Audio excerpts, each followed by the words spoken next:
The internet's darkest corners 5. I don't know how we got to the 5th one. We probably should watch like 1 through 5 type shit. But let's get spookified.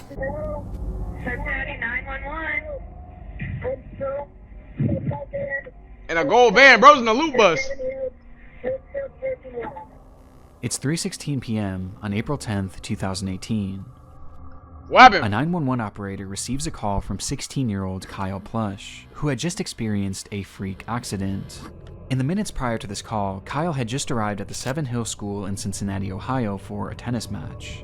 He had been driving a 2004 Honda Odyssey, a minivan that featured 3 rows of seating, with his gear for the— Wait, he was driving that shit? You could drive at 16, bro? I guess because maybe I didn't have my... Yeah, because... Never mind. At 15, you get a permit, and then at 16, you get your driver's license. Okay, okay. The day's match being stored in the very back. Interesting In first order to whip, retrieve though. it, Kyle climbed to the back of the vehicle and reached over the 3rd row seating, extending his body as far as it could go in order to grab his equipment. Y'all know this position right here. We all know this position in here, bro. I know every single last person in chat has been in this position before, bro. I'm already knowing. When suddenly, the seat's folding mechanism was engaged, causing it to collapse into its storage position, taking Kyle with it. In an instant, he was pinned and completely unable to move as he was now trapped in the car upside down. No, what the f... You know how unlucky your life has to be to get in this position right here, bro? Diddy party position, yo. What the fuck? Collapse into its storage position, Bro is not taking 16. Kyle with it. In an instant, he was pinned and completely unable to move right, as he was now trapped in the car upside down. Luckily, his phone had Siri, which he would call out to call the police. W technology. Hello? Hello? Hello? Where are you? Hello? I was about to say, yeah, if this is him, he doesn't seem too concerned. I can't hear you. While on the phone, Kyle couldn't hear anything given how far away he was from the device, but he stated as clearly as he could that he was in dire need of help. Wait, can you tell Siri to turn on your speaker? Can you do that? Due to the position he was stuck in, he was already struggling to breathe, and he knew he was likely not going to survive much longer. Damn, bro, you know how, like, that is really an unlucky ass position. Can't he just put his hand up right here and maybe there's like a fucking handle to like open the trunk maybe? She made very clear to the operator. I'm in desperate need of help. Hello? I'm gonna die here. Less than 1 minute later, the call would cut out. In the recording, Kyle clearly portrayed to the operator where he was, that he couldn't hear her, and that his life was in danger, which prompted her to immediately send a patrol car over to the school in search of him. Though, inexplicably, she never told the officers that Kyle believed he was going to die. So she just left out that information, bro. Like, what? How do you not, like, how do you leave that out, bro? They probably taking a sweet ass time getting there, bro. Not understanding how dire the situation was, the officers that pulled up to the scene didn't even bother to stop the car. Instead, they simply drove throughout the parking lot, unsure of what car was Kyle's. They didn't even bother to turn down their music or crack a window. Oh wow, L feds, bro. Holy shit. Y'all niggas ain't doing y'all job right, bro, and then niggas wonder why they're so corrupt, bro. Like, y'all didn't even Seemingly being more try. interested in the types of cars that other students were driving. These kids drive better cars than you do. So that's what we're worried about. We're worried about the kids driving better whips than us, not the kid's life who's literally stuck in the whip. As officers continued their half-hearted search, another phone call would be made to 911. It was Kyle, whose tone was now drastically different. I probably don't have much time left to tell my mom that I love her if I die. Oh damn. This is not a joke. After Kyle says his goodbyes, Damn. he tries one more time to relay what was happening, this time providing the parking lot he was in along with the exact make and model of his car. Okay. This is not a joke. I'm trapped inside my gold Honda Odyssey van in the software parking lot of Seven Hills Beth. I just want to know if the cops had this information prior or if they're now getting it like after he's saying this and the operator is telling the cops like, yo, he's in this, that, and the third car, you know what I'm saying? I'm almost dead. At this point, That low-key officers broke my were heart a little still bit. in the parking lot looking for him. Help was literally just a few feet away, and on top of this, the operator was also able to get a ping from Kyle's phone, which gave coordinates to his exact location within just 5 to 10 feet of his vehicle. And yet, the dispatcher never passed this information along. As Kyle How do you not pass that dire info? Yo, like niggas don't really care about their job, bruh. That's crazy. remained on the line fighting for his life, the officers on the scene would pull out of the parking lot, close their report, and carry on with their day, stating, What? "I don't see nobody," which I didn't imagine I would. With this line making it apparent that those involved with the case never actually believed this situation was They real. didn't and care, instead bro. Viewed it all as a hoax. Damn, maybe that's why niggas need to start doing 911 prank calls, bro. Cause maybe like niggas dead ass do be thinking like, yo, this ain't really happening, bro. Like this ain't really, bro. There was one time I did a prank call and the nigga knew my goddamn name and address, and I was like, yo, okay, yeah, this is getting out of hand. What?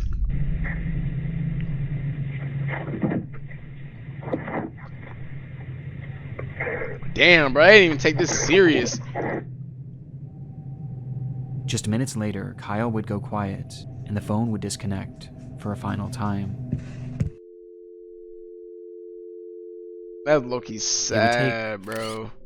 6 hours for that trunk to be opened, and not by the police, but instead by Kyle's father, who had no idea that any of this had taken place, seeking out his son's vehicle only to find Kyle flipped upside down in the trunk. Yo, what? That is crazy. Bro came back 6 hours later and the dad, yo, what? He had been dead for hours.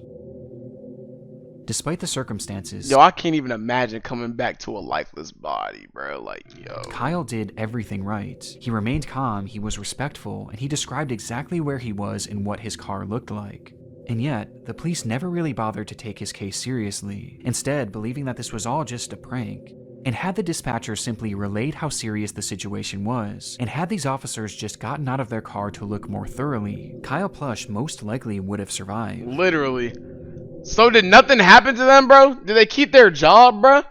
Because if they did, that's crazy. Niggas was too busy fucking up donuts to actually try to do his job. That's crazy. As a result of the mishandling of Kyle's case, his parents, Jill and Ron, were awarded a $6 million settlement with the city of Cincinnati. Oh, W-Bag. What? W-Bag. Oh my god. Though even more importantly for the couple, they vowed to do their part to assure that mishandled 911 calls of this nature never happen again, as they've gone on to consult with various emergency call centers to tell Kyle's story. Well, R.I.P. somehow Kyle, taking this man. horrible accident and selflessly turning it into something positive for the rest of society. Today, these phone calls remain relics of a grave error made by law enforcement, and a life that never should have been lost, with these recordings now being forever immortalized in the internet's darkest corners. That's crazy as hell. This piece clearly shows the metamorphosis possible using computer graphics. Nick Crowley presents the internet's darkest corners. I am sick and devastated. Number 5. No amount of money can replace a kid, yeah. Hide and seek. What's this one? It's April 4th, 2020. A man living in Baltimore, Maryland goes live on his Facebook page announcing that tonight would be another one of his famous game nights. At this time, the COVID lockdown was in place all across the United States, and practically everyone was cooped up indoors, with little opportunity for real socialization. But for 24-year-old Ernest Wilson and his friends, this didn't stop them from having a good time. Ernest Wilson. Let's see who this is before I start talking. Ernest often hosted parties featuring childhood games like Monopoly and Uno, adding in his adult flair by turning them into drinking games, Also, yeah, adding with one alcohol. game in particular being top of mind that night: hide and seek. The evening began with Ernest inviting his Facebook friends to the function, Drunk hide and seek, that cannot go crazy, bruh. That cannot be good. I don't know why I said not go crazy. That cannot go good. Fuck, I can't speak. That cannot be good, bruh. Drinking hide and seek, that's crazy as hell. letting them know that this time the game night would be held at an Airbnb rather than in his home, though he never gave out the address, as this was a closed invitation event, which he made very clear on his page. Please don't show up with nobody I didn't personally invite if we didn't discuss it first. They're going to get left outside. Damn. Ernest took this so seriously that at one point he even called out one of his viewers, stating outright that they were not allowed to show up under any circumstances. Damn. You're not invited. You're not pulling up on me. The person who just joined. If you're still watching, you're not invited. Yo, how much you wanna bet this nigga fucking he sneaked someone, bruh? When they got drunk, this nigga snuck somebody, bruh. Because you don't fucking listen, and I'm gonna bang you in your mouth next time. However, it was Damn. never revealed who exactly this person was, or why Ernest expressed such hostility towards Why so them. mad, Ernest? From there, Ernest would start and stop his live stream a few different times, showing the progression of the party, which ended up with a decent turnout.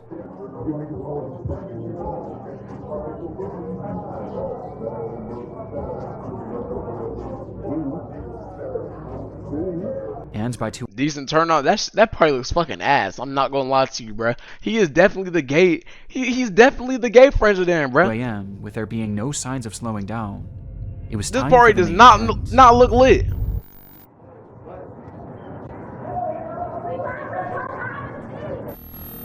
About to play hide and seek.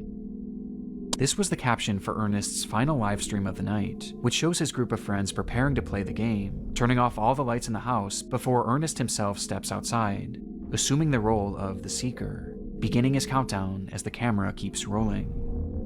Oh nah, what happened? 1, 2, 2, 3, 3. 4, 5. Hey, Taylor Tangles in the bottle of water using the tickler tubes. My bad. 7, 8, 9, 10, 11, 12, 13. Bro, there's no way niggas dead ass talk like this, bro. All jokes aside, like, there's no way like a nigga dead ass talks like this, bro. Like what? He low key looked like Jake Future. This is Jake present, my nigga. I can hear y'all 14, 15. I can see y'all 16, 26, 27, 28, 29, 30. Oh, he cheating. He cheating. Ready or not, here I come. After a long 30 seconds, it was time to find his friends, with Ernest starting his search inside the home. Ain't nobody in this bathroom. I didn't think nobody. Fuck. Oh, alright. Oh nah, someone's hiding in the crib, bro. Well, they're playing hide and seek, DeAndre. Someone's in the crib who's not supposed to be in the crib, bruh.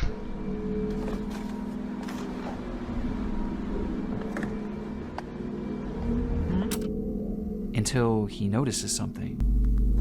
Next time they on y'all ass. Down here. The front door locked. Dumbass. I'm on your ass. According to Ernest, someone was trying to get in through the front door, unaware that he had just locked it. Oh, and yeah. assuming that this was one of the people he was looking for, he took off to the backyard, believing that's where he would find them. And sure enough, he did. 1, 2, 3. Who the f is that, G? I don't know. Get your dumb ass on the other side of this gate. Who the fuck? Nah, what if that's the nigga on IG who was pressing him, bruh? Holy shit, bro. What if that's the nigga that was getting pressed on the IG live? Ernest. Hey, I'm not invited to the party. Hey, nigga. Hey, I'm about to show you why I am invited to the party, nigga. Wait, now it wasn't supposed to be that one. It was supposed to be the pack watch sound, but hey, yeah. You know what I'm saying? I'll show you why I'm invited to the party type shit. We really gonna see if I can come through. My bad. Alright. Flips the camera around, revealing a man hopping over a gate to the backyard. He had no idea who this person was, but he seemed to assume that they were likely just trying to get into the party, not really taking it too seriously, hence his joking attitude. Though his attitude would soon shift drastically. So what happened? This can't be one of my friends.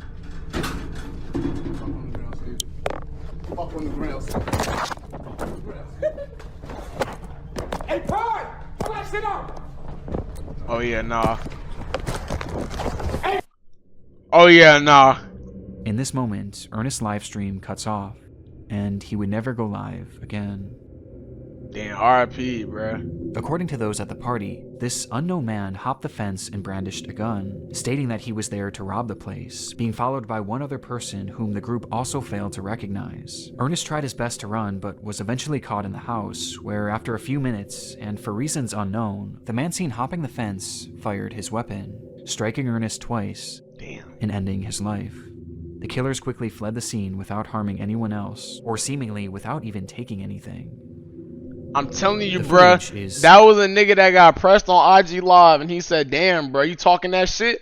Wait till you see me in person. highly disturbing, knowing that we're witnessing the final moments of a man who was just having some fun with his friends. That is But crazy what makes as this hell. so much darker is that we have no idea who this person is, or why they did what they did. Even to this after day? 4.5 years, Ernest Wilson's killers have yet to be identified. Bro, that's so crazy how a nigga could go off, a nigga could go off the map. A case will be out there, and niggas still not know till years later, bro. And you're trying to tell me it's been 4 years? What? Detectives working on the case have theorized that this was likely a robbery gone wrong, potentially spurred on by Ernest's posting habits, as to put it bluntly, he was a drug dealer, as on his Facebook page he often showed off huge amounts of his product, including during a live stream he did on the very day of this party. I never And get also why on the niggas same do that day, shit. Ernest had made a post about how much cash he had on him, essentially putting a target on his Like 200 ones just fell out my pocket. Guess who let the guest pick them up? Oh my god, bro. Stupidity breeds stupidity, bro. Like, it's shit like that where it's like, bro, not even surprised, bro. I'm not even surprised, bro. Online, some have theorized that this botched robbery may have been committed by the person that entered Ernest's live stream I'm telling earlier you. that night, which caused him to have that intense reaction. You're not invited. You're not pulling up on me because you don't fucking listen. And I'm gonna bang you in your mouth next time. Though to my knowledge, this person has never actually been tracked down. But by far the most common sentiment online was that Ernest's friends were involved to some capacity, as none of them were injured and none of their possessions were taken, making it clear that at the very least this crime was targeted at the host. And on top of this, remember, Ernest never shared the address for that. Oh my Airbnb, goodness, you think the at shorty least set not him up, bro? It was backdoored as fuck. publicly. And yet, these people just so happened to show up to the home at the exact moments that Ernest was by himself in the dark. And perhaps most chillingly, as the robbery Oh my goodness, what if they made that nigga go first when it came to seeking, bruh? Nah, they definitely set him up. you can hear one of Ernest's friends chuckling in the background. This can't be one of my friends.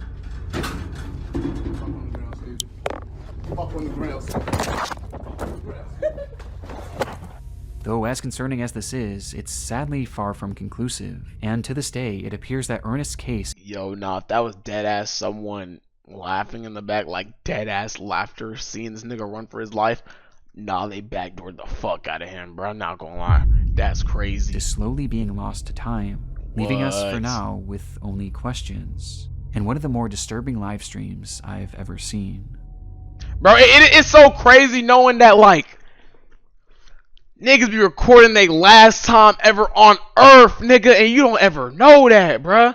That's crazy. I mean, they don't have enough kills to get a UAV, bro. What the fuck? Oh no, sponsor. Sponsor of Doom. Sorry. I know you need a bag, but scary.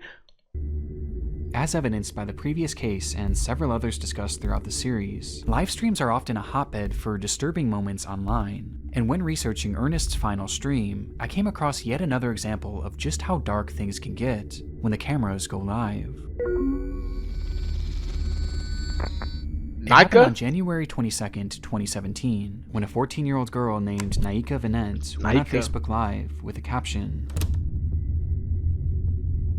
In the stream, Naika discussed how difficult life had been. Throughout the years, she had been placed in and out of countless foster homes, where her treatment ranged from poor to straight-up abusive, with this constant mistreatment leading her to just want it to be over already. And based on the title of the stream, it was clear what her intentions were going to be. Damn, bro, that's so crazy. Like, some motherfuckers haven't even lived life, haven't even experienced life, and they're already wanting to talk about taking themselves off the map, bro. Like, As the live stream progressed, hundreds of people flooded into the video to see what exactly was going on, That is as word insane, quickly bro. spread that something horrible was about to happen, though you wouldn't know it by looking at the chat. According to many watching, those in the comments had no sympathy for the girl, as many actually mocked her, calling her names, and even commented laughing emojis. The internet is a sick place, bruh. Like, I don't know. If I see someone literally crying and, like, it's some, like, dead-ass traumatic shit, and they're like, it's not a joking matter, why does the internet do the goddamn same thing, bruh? Like, that's so... With those same commenters like, viewing and not the same thing. Why does the internet make fun of the motherfuckers? Like, that don't make no sense to me. this Like, not what? as a cry for help, but as a cry for attention, outright pushing her to carry on with these intentions. And tragically, she did, all while the camera remained rolling. However, even She took her life while the cameras were still on? What? after she followed through with this, the behavior of her chats didn't stop. Whether they assumed it was fake or just didn't care either way, the hateful barrage of insults actually got even more vile once she had obviously passed away. Nigga, And this what? wasn't past just words, as people who knew her actually began making parody videos of the girl, replicating They're making parody videos of the girl offing herself in GTA? Nah, okay. It gets to a point, the bruh. position she was dead in, all while her livestream continued running. It would take over an hour before police would finally be called and retrieve her body, with the stream being shut down by Facebook shortly before. That It was is an awful crazy. situation all around. But what I found most saddening about this was her final reason for doing what she did, as she stated simply that she just wanted to be Nah, I can't wrap my head around that, bruh. Niggas was making parodies of her dead body, bro. Like, what? Niggas is heartless. her real mother, who she loved so dearly. And this was something that seemed to be the plan all along. That's As insane. her mother, Gina Alexis, claimed that she too desperately wanted to be reunited with her daughter. And following her daughter's highly publicized death, Gina actually came forward at a news conference to discuss the tragedy. Her biological mother broke down while speaking about her daughter's death. She dreamed of one day being reunited permanently. Bro, them foster homes be doing motherfuckers dirty, bro. Y'all remember that video we were watching of that like 600-pound bitch that sat on her kid, bro, because the nigga was crying and shit, wanting to go home to their real parents? Them foster homes be fucking dangerous. People to care for my baby. Where she blamed the entire foster care system for everything that had happened, believing that they didn't do a good enough job of keeping her daughter safe, and they Hell failed yeah. to try and reunite her with Naika. Because of the obvious emotion involved and the overall shocking nature of this case, the news report would quickly go viral, leading to widespread support for the grieving mother. Oh, However, this but also- they want to support the mom who lost her daughter. They didn't want to say anything nice to the girl that was fucking crying for help. That's crazy. That reminded me of the one motherfucker who proved himself on Twitch and It caused some GTA. people to look a bit deeper into what exactly led up to this live bruh. stream, for which one piece of information was brought to light that somehow made this case even more upsetting. On the day that Naika's life came to an end, it was revealed that her mother was actually in the stream watching before and after it happened, seeing her own daughter having this mental breakdown, as well as seeing all those people in the chat mocking her, which made people feel even more sorry for Gina as her Damn, you can't even do nothing, bruh. Wait, but hold on. Time out. Did she not even try to, like, call her, bruh? You see your daughter's having a cry for help, maybe call her phone? Unless foster homes don't give you, like, phones, or maybe she was on, like, a laptop or something, but I don't know, bruh. her plight was unimaginable. Though this wasn't the only revelation to come forward, as it was soon realized by the investigators looking into Naika's case that Gina had not only witnessed all of these people laughing at her daughter and egging her into ending her life, but she had also joined them as well.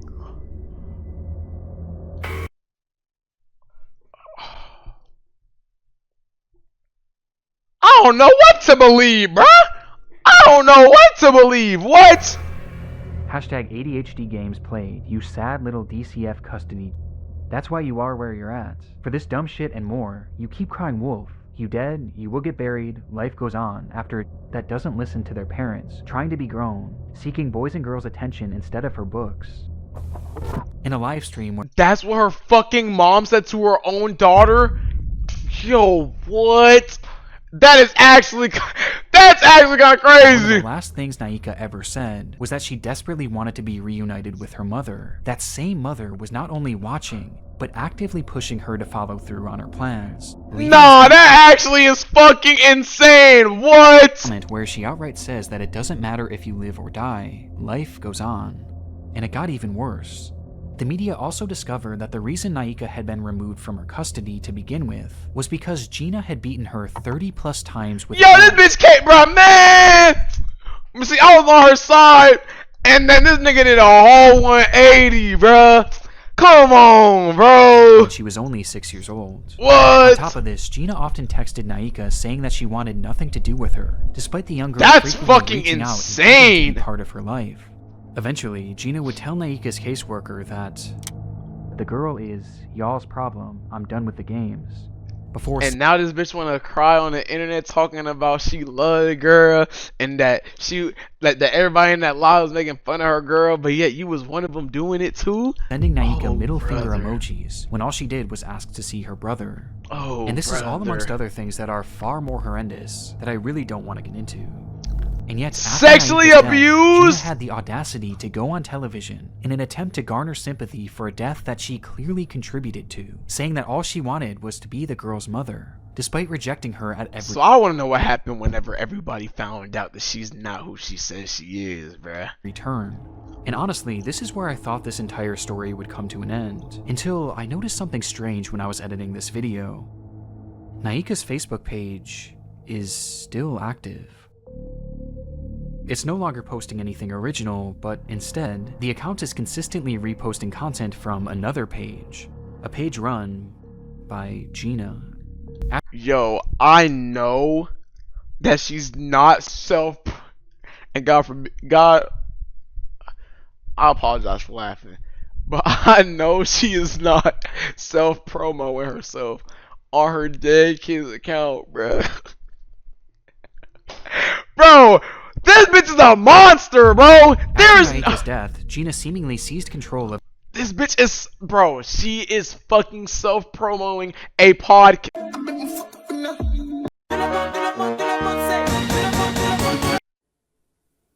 You provoked her. Your boyfriends slept with her. There's no way, bruh. Come on, Strat, tee up, nigga. Don't give her views. No, nigga, I just wanted to see if the shit still fucking existed, bruh. I'm not doing it out of support, nigga. I just want to. We're already giving the bitch views looking at this goddamn shit. the young girl's Facebook account, where she now posts her own content. I just didn't believe which that shit was fucking real. includes her attempting to defend the fact that she gave up on Naika. Tell me what mother would accept a 13 going on 14-year-old And I promise y'all, my one view is not doing shit for this bitch. detention. This bitch already got her spot secured in hell, bruh. While in foster care. As well as her responding to those who blamed This her bitch for posted a Young M.A. quote. I can never lose what you thought. Oh, hell no.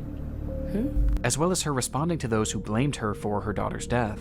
People be like, you heard the rumors going around about you? And I did. But they forgot to tell you one thing.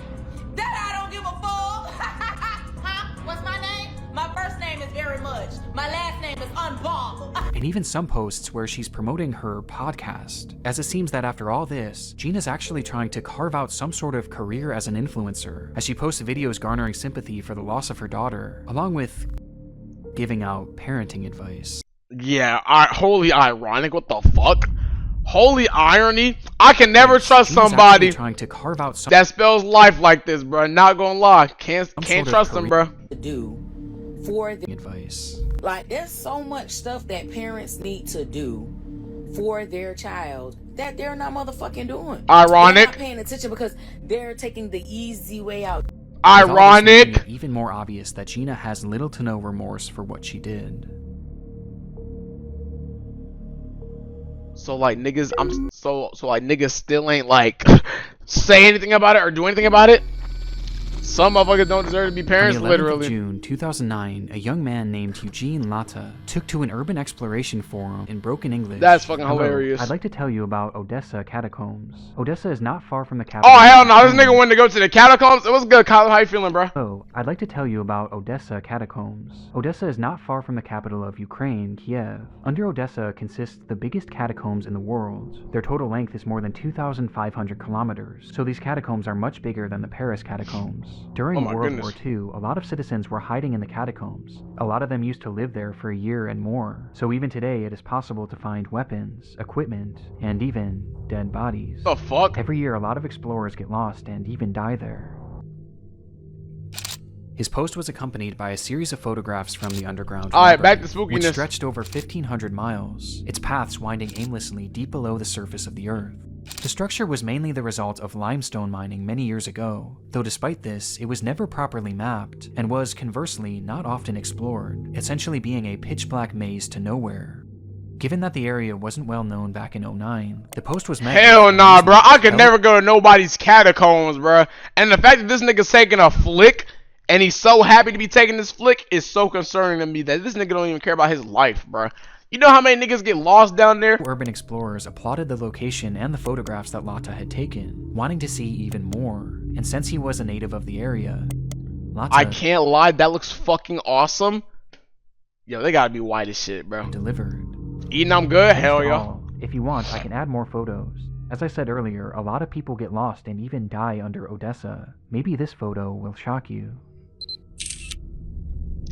It's the dead body of a 19-year-old girl who had gotten lost in the maze. A dead body of the girl? My nigga, it looks like all three of them are dead and turned into zombies and now we're chasing this nigga, bro. What the fuck? Though it's censored here, the image shows 3 young boys staring blankly at the camera as they stand behind a badly decomposed body. Understandably, this image caused a lot of intrigue on the forum, as other users What the fuck? That's crazy. What's good, Latin Poppy? began to press for more information. And sure enough, it was a story that Lata knew well. 3, 2, 1. Happy New Year, everybody! How do we get a Happy New Year sequence? It was New Year's Eve, oh, the okay. day of 2004, when a group of teenagers made their way down into the catacombs to begin their celebration. Bro, this is like so random, but can y'all believe that like we just keep going up in the years, bro? Like the shit that they were talking about in the history books is really like fucking 80, 60, 80 years ago, bro. We living in like the present day right now. Like some of them niggas aren't even around to see this, and if they are, they're witnessing their world change right in front of them. That's always so crazy to me. Celebration. This wasn't super uncommon at the time, as many of the entrances to this labyrinth were very easily accessible. I like videos like this, bruh. Just so happened to be watching them with y'all at least next to the public school, School 56, and had just been left wide open, making it the perfect place for friends to sneak a few drinks. As the group began to grow more intoxicated, one of the girls wandered off in search of a place to relieve herself. However, she apparently took one too many turns and soon found herself completely alone. She cried out, but the tunnels were just too complicated. Each step she took led her more and more into obscurity. Her friends tried to find her, or maybe they didn't, we really don't know. But in their drunken state, they left the tunnels without their friend. Like, bro, why are we getting drunk going to the cat? Like, bro, if we're gonna do fucking one dumb thing, can we not do a no? Exclamation mark cream pie. You caught me. There's some in my pants. Like, why would you do some shit like that, bro? Like, are we serious, bro? What's good, Fire Taste? How you feeling? What's good, Kata? How you feeling, man? Holy Clip Farm? Bro, y'all gotta understand that this shit is so fucking loud in my ears, and I'm not a bitch. My fucking volume is all the way up. Wild Clip Farm of... And never went back to find her. If she did have a flashlight, it wouldn't have lasted long, and for days she likely wandered deliriously through that pitch-black maze. Until, after what was likely at least 3 awful days, she passed away, with her body being found approximately 3 miles away from the nearest exit. And looking at one of the only attempted maps of this tunnel system, she never stood a chance. Oh yeah, she's fucking cooked. This, bro, this is like some fucking jigsaw ass shit, bro. Like, you trying to tell me, you gotta start right here and get all the way over there, and you got 2 days to do it, bro? Oh yeah, I'm cooked. Perhaps it was dehydration or hypothermia that killed her, but according to some, based on the photo, the corpse appears to have its skull caved in, implying that in a desperate attempt to end her anguish, she may have bashed her head against the wall until she passed away. Yo, I couldn't even imagine like getting stuck somewhere and you can't get out, bruh. Like, holy shit. Diddy tunnels. Her name was Masha, and she was only 19 years old. How do niggas be finding this 3 long months information? Later, in April of 2005, Lata and his group would stumble across the body, immediately reporting their findings to the police, though law enforcement refused to even try and venture down there in order to retrieve her, as they knew just how dangerous and unmapped this environment was. It would take 2 long years for her body to be recovered, thanks to a friend of Lata writing a strongly worded letter to the government that included a photo of Masha's body. The story is unimaginable. To be trapped in a place like this with no means of escaping, it has to be the absolute worst way to go.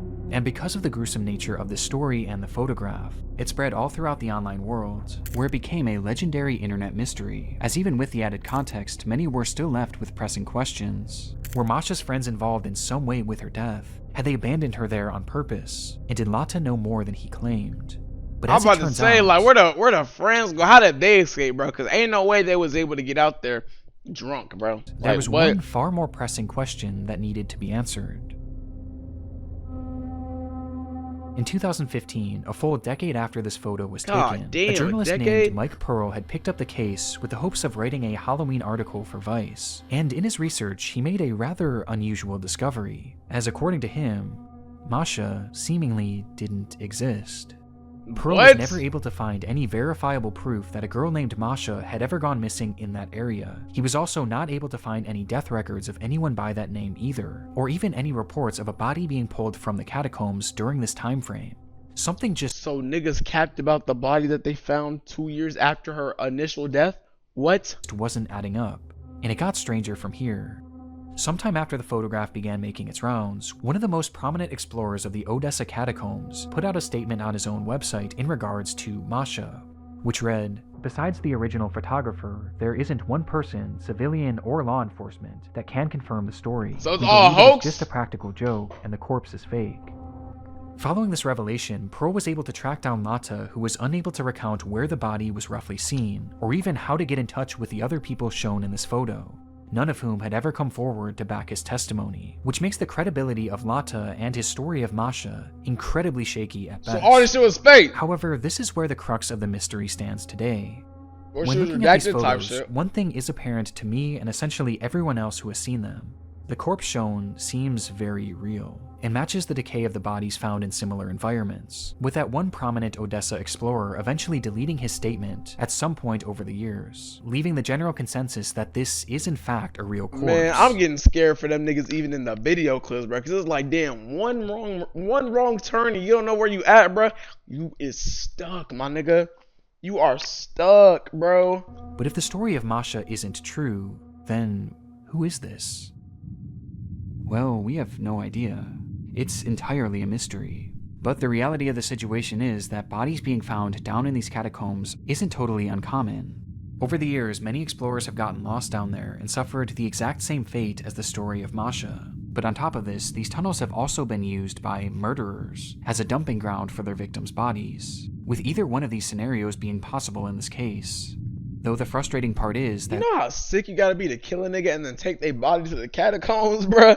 Like, that's crazy. we may never actually know What? who this person was or how they died. Insane as work, I and bro. many others have doubts Holy. that this body was ever actually recovered, just simply due to lack of public information and news reports about it. And instead, the reality is that this corpse is probably still down there somewhere, and has simply been lost to time, as sections of the catacombs have been known to flood and cave in, sealing them off from the outside world forever. That's so for now, insane. and potentially the rest of time, the story of Masha will remain an internet mystery.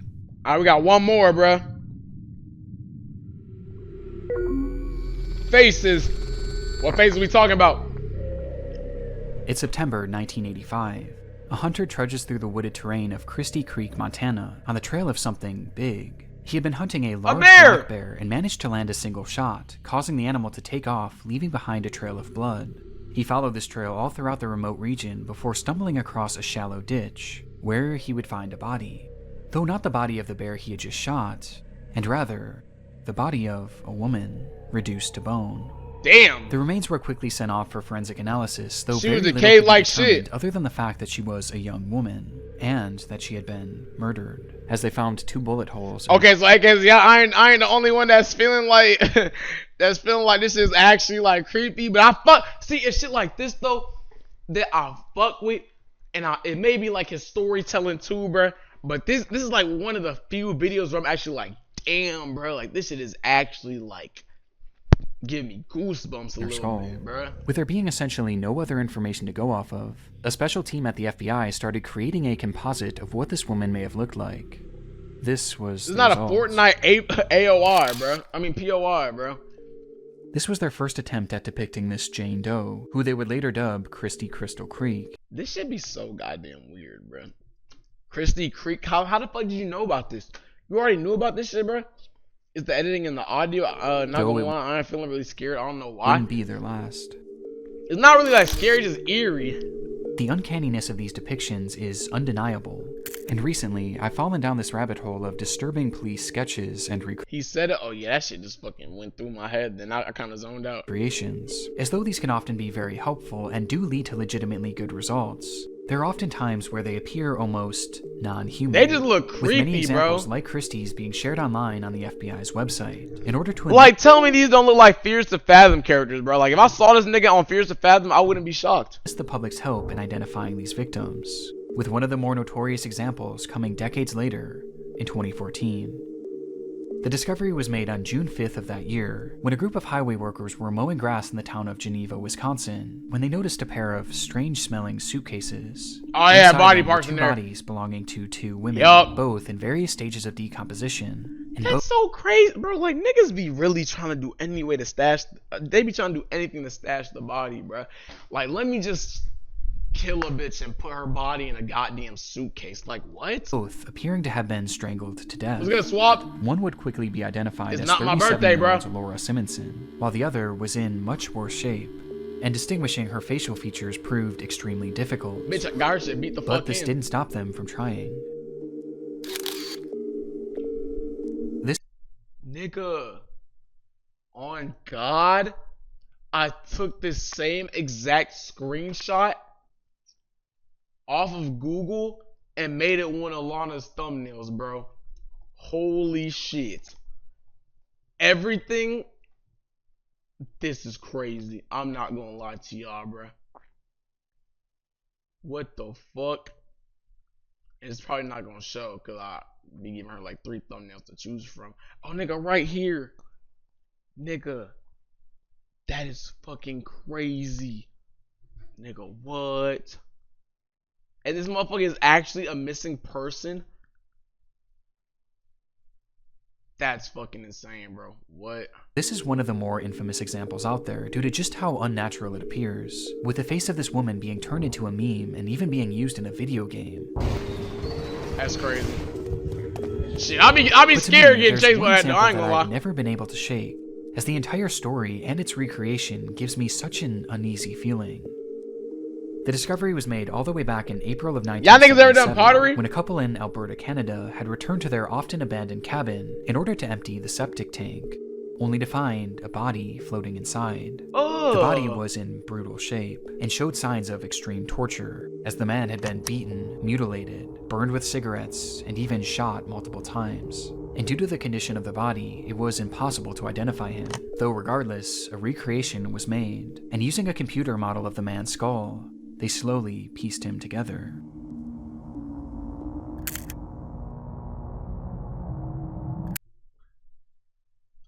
Who the fuck is this? Who the fuck is this, bruh?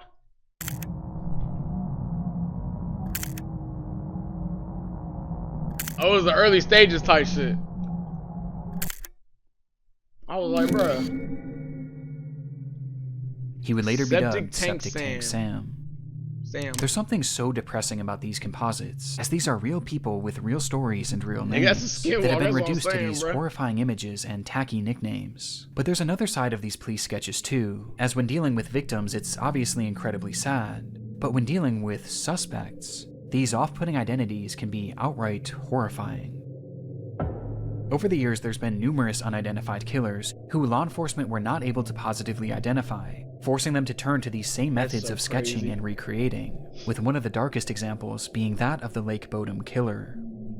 It was June 5th, 1960. 4 Finnish teenagers were on a camping trip to Lake Bodom, sleeping peacefully in their See, tent. bro, it's shit like this that that make a nigga not want to go camping, bro. Like, why is there always, why is it always a camping incident, bro? Like, goddamn, bro. So many weird niggas in the forest. When suddenly they were attacked.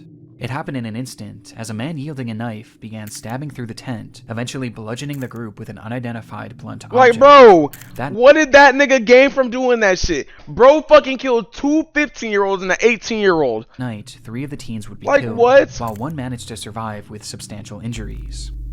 When asked about what he had seen that night, the lone survivor claimed that the man who attacked them wore all black and had large red eyes.